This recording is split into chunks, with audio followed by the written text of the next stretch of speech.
এখন হচ্ছে আমরা ডিফারেন্সিয়েবিলিটি পড়ব। তো ডিফারেন্সিয়েবিলিটি আমরা আগে চিত্রের মাধ্যমে ফিল করার চেষ্টা করি যে ওকে। আসলে ডিফারেন্সিয়েবিলিটিটা কেমন। তারপরে আমরা ম্যাথ দিয়ে বুঝবো। তো চিত্রের মাধ্যমে আমরা দেখি। এখন আমরা এখানে প্রায় ৫টা চিত্র আঁকছি। দেখেন, এই চিত্রটা আমরা প্রথমে আমি এই চিত্রটা দিয়ে শুরু করি। তো এটা দেখেন, আমরা এটা কিন্তু কি কন্টিনিউয়াস একটা রেখা।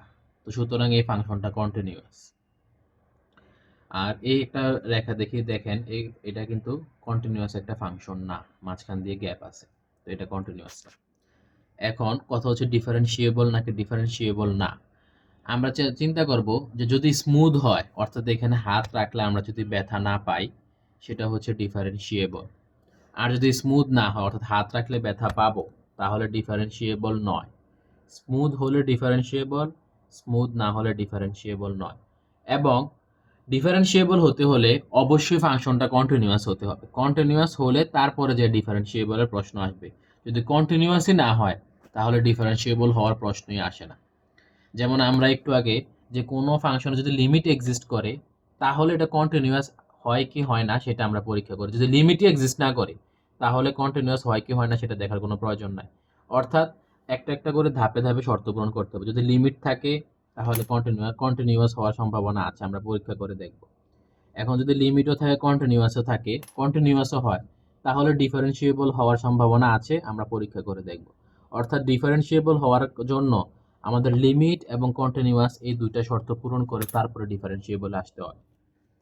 তো এখন দেখেন, এই ফাংশনটা, এই চিত্রটা, এটা কিন্তু কি স্মুথ, বাট হাত রাখলে ব্যথা পাবো না, কিন্তু জিনিসটা কি কন্টিনিউয়াস না। এখন যদি কন্টিনিউয়াসই না, ডিফারেন্সিয়েবল হওয়ার কোনো প্রশ্নই আসে না। এখন এটা দেখেন, এটা কি কন্টিনিউয়াস একটা চিত্র, প্লাস এখানে হাত রাখলে আমরা ব্যথা পাবো না, স্মুথ, অর্থাৎ এটা কন্টিনিউয়াস প্লাস ডিফারেন্সিয়েবল। এখন এটা দেখেন, এটা কি কন্টিনিউয়াস, কোনো গ্যাপ নাই, বাট হাত রাখলে আমরা কিন্তু এখানে ব্যথা পাবো, অর্থাৎ এটা ডিফারেন্সিয়েবল নয়। এখন এটা দেখেন, এটা কন্টিনিউয়াসই না। তো কন্টিনিউয়াস না হলে ডিফারেন্সিয়েবল তো প্রশ্নই আসে না। যেমন এটা আবার, এটা হচ্ছে কন্টিনিউয়াস প্লাস হাত রাখলে ব্যথা পাবো না, সুতরাং এটা ডিফারেন্সিয়েবল। তো আমরা চিত্রের মাধ্যমে স্যার যেভাবে ক্লাসে বুঝাইছে, ঠিক সেম টু সেম ভাবে সেম চিত্রই আঁকায়া আপনাদেরকে বোঝানোর চেষ্টা করছি আমি। জানি না কতটুকু পারছি। কিছুই পারছি না। তো এখন হচ্ছে তো এখন হচ্ছে আমরা ফাংশনের ডিফারেন্সিয়েবল হবে কি হবে না এটা ম্যাথের মাধ্যমে প্রকাশ করবো। এটার জন্য আমাদের 3টা সূত্র প্রয়োজন হবে। তো কোনো ফাংশন ডিফারেন্সিয়েবল হবে কি হবে না, সেটার জন্য এই শর্তটা মানতে হবে, অর্থাৎ right hand derivative is equal to left hand derivative. Right hand derivative কি?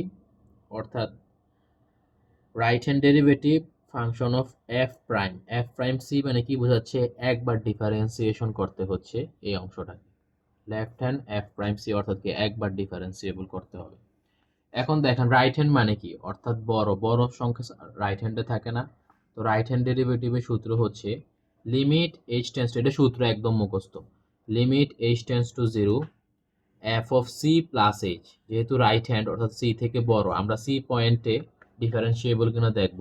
তো রাইট হ্যান্ড কি মানে সবসময় বড় সংখ্যা ডান দিকে থাকে, অর্থাৎ C plus H minus F of C by H. এখন দেখবো আমরা লেফট হ্যান্ড ডেরিভেটিভ।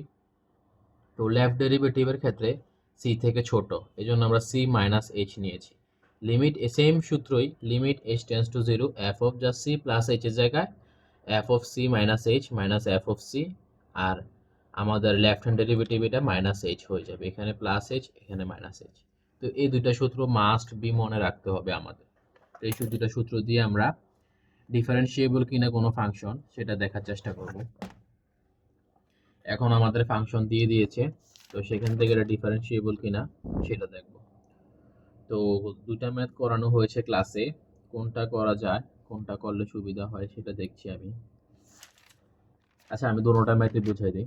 দেখেন, তো আমরা প্রথমে check the differentiability of function at X equal to one point. X equal to one পয়েন্টে আমাদের ডিফারেন্সিয়েবিলিটি চেক করতে হবে যে ফাংশনটা ডিফারেন্সিয়েবল নাকি ডিফারেন্সিয়েবল নয়। তো এখন হচ্ছে আমরা রাইট হ্যান্ড ডেরিভেটিভটা বের করব, অর্থাৎ limit H tends to zero F of, আমাদের এফ অফ সি ছিল F of C plus H, এখানে এফ অফ ওয়ান যেহেতু এক্স ইকুয়াল টু ওয়ান পয়েন্টে। তো তো F of one plus H minus F of one by H, এটা কি সূত্রটাই বসছে। বসানোর পরে তো এখন দেখেন এটা রাইট হ্যান্ড ডেরিভেটিভ না, ওয়ান প্লাস অর্থাৎ কি ওয়ান প্লাস এইচ অবশ্যই ওয়ান থেকে বড়। তো এখানে ওয়ান থেকে বড় কোন শর্তে পড়তেছে দেখেন, এই শর্তে পড়তেছে x greater than equal one, অর্থাৎ 4x² মাইনাস 3x, এই শর্ত দিয়ে আমাদের এই অংশটা করতে হবে। তো এখানে আমরা F of one plus H, X এর জায়গায় ওয়ান প্লাস এইচ বসাই দিব, 4 into one plus H whole square minus 3 into one plus H, 3 into one plus H. তারপরে দিলাম এখন কি এফ অফ ওয়ান বের করতে হবে, মাইনাস এখানে এফ অফ ওয়ান বসাই দিই, 4 into one square, 4 into one square minus 3 into one, 3 into one divided by H, H এর জায়গায়। তো এখানে আমরা এ প্লাস বি হোল স্কোয়ারের সূত্র খাটালাম, 4 into A square plus 2ab plus B square, আর এখানে 3 দিয়ে গুণ দিয়ে দিলাম, minus 3 minus 3h, minus 3 minus 3h। তার এখানে 1 বসানোর পরে যেটা আসলো 4 মাইনাস 3, এখানে জাস্ট নর্মাল ক্যালকুলেশন হয়েছে, 4 দিয়ে গুণ দিয়েছি, এখানে প্লাস মাইনাস হলো এবং সব কিছু করে আমরা মানটা এটা পেলাম। এখান থেকে কিন্তু h কমন নেওয়া যায়, h কমন নিলাম, 4h plus 5 divide by h, h কাটা।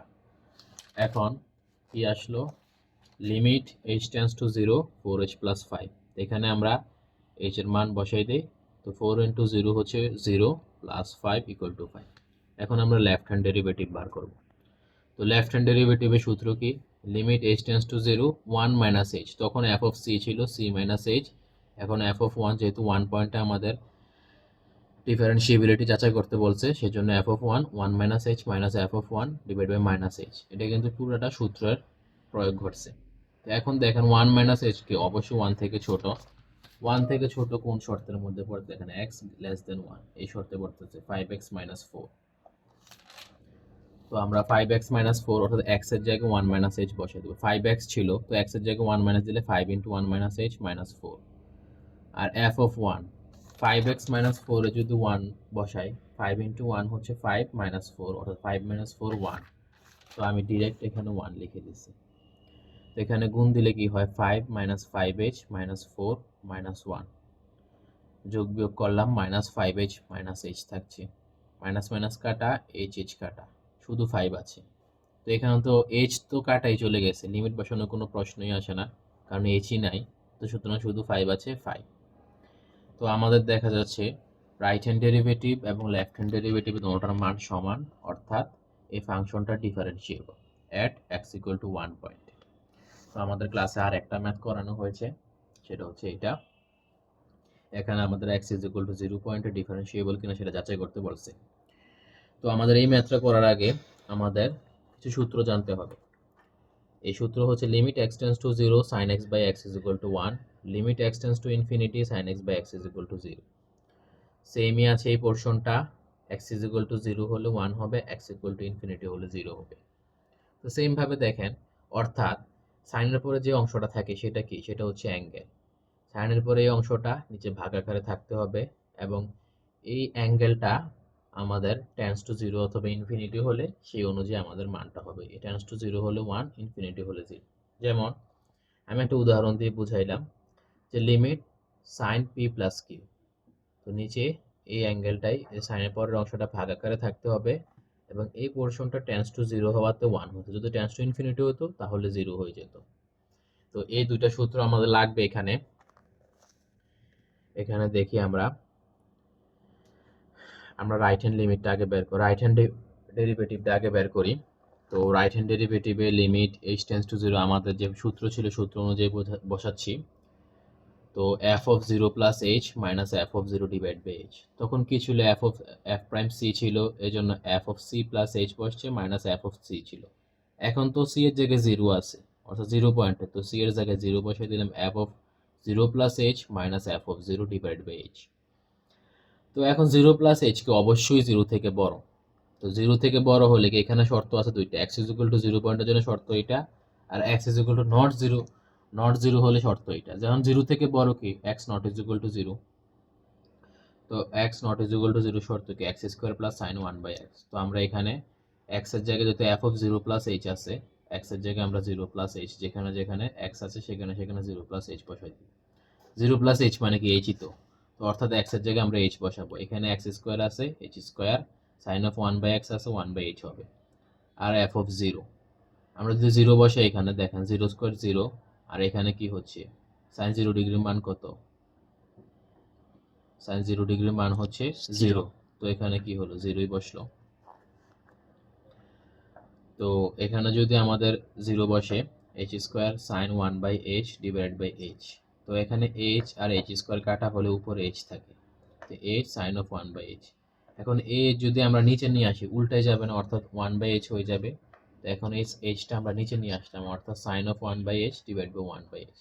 এখন দেখেন এই সূত্রের আকারে কিন্তু চলে আসছে sin x বাই x, অর্থাৎ কি sin 1/h বাই 1/h। এখন দেখেন আমাদের তো কি বলছি, এটা কিন্তু এখানে লিমিটের মধ্যে থাকতে হবে এই পোর্শনটা। তো এই পোর্শনটা যদি লিমিটে আনি, দেখেন h টেন্ডস টু 0 হলে 1/h টেন্ডস টু কি হবে, ইনফিনিটি হবে।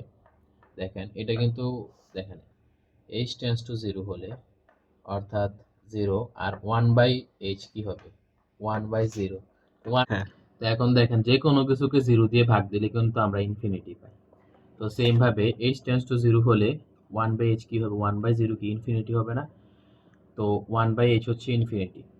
তো sin 1/h অর্থাৎ এই যে সাইনের পরের অংশটাই ভাগ আকারে আছে এবং এইটারই লিমিট টেন্ডস টু ইনফিনিটি আছে। আমরা কি পাইছি, যে টেন্ডস টু ইনফিনিটি থাকলে 0 হয়, অর্থাৎ এই আকারে আছে। তো এটা হচ্ছে যেহেতু টেন্ডস টু ইনফিনিটি, তো 0 পাইলাম। রাইট ডেরিভেটিভ শেষ, এখন আমরা লেফট ডেরিভেটিভ বার করব। ওকে। তো লেফট ডেরিভেটিভের সূত্রই আমরা এখানে ফেলাইলাম, যে c minus H minus F of C divide by minus H ছিল। তো এখানে যেহেতু c এর জায়গায় 0 আছে, c এর প্রত্যেকটা জায়গায় 0 বসে গেছে, শেষ। তো এখানে আমাদের 0 মাইনাস এইচ কে অবশ্যই 0 থেকে ছোট।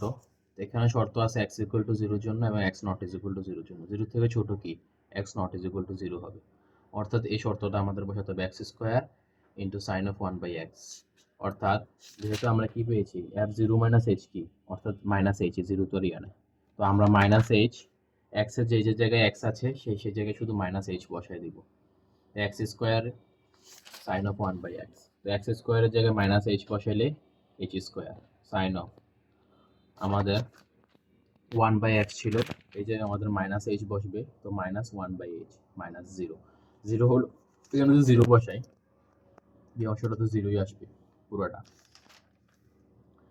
তো মাইনাস এইচ স্কোয়ার, যে আমরা জানি সাইনের পরে যদি মাইনাস থাকে সেটা সামনে চলে আসে, তো minus H square sine of 1/h divide by minus H, minus minus কাটা, h স্কোয়ারে কাটা হয়ে h থাকলো, অর্থাৎ h sine of 1/h divide by 1। Divide by 1টা আমি ইচ্ছা করে রেখে দিচ্ছি যেহেতু আমাদের উল্টাইতে হবে। তো দেখেন h উপরে আছে, এটা যদি হরে নেই তাহলে উল্টে যাবে, নিচে চলে আসবে। তো অর্থাৎ 1/h সাইন অফ 1/h আমাদের এই আকার চলে আসছে। বাট এই অংশটাতে আমাদের লিমিটেড টেন্সতে দেখাতে হবে যে টেন্স টু কত। যেহেতু h টেন্স টু 0, সেম ভাবে 1/h কি হবে, টেন্স টু ইনফিনিটি হবে। তো আমাদের সূত্রের আকারে চলে আসছে, যেহেতু টেন্স টু ইনফিনিটি আছে sin x বাই x, ওইখানে sin x বাই x ছিল, তো এখানে কি 1/h, এখানে 1/h, এখানে 1/h, তো সুতরাং 0 সূত্র অনুযায়ী। তো আমাদের লেফট হ্যান্ড ডেরিভেটিভ এবং রাইট হ্যান্ড ডেরিভেটিভ দুটোটাই সমান হয়েছে। সো ফাংশনটা হচ্ছে differentiable at x equal to 0 পয়েন্টে, শেষ।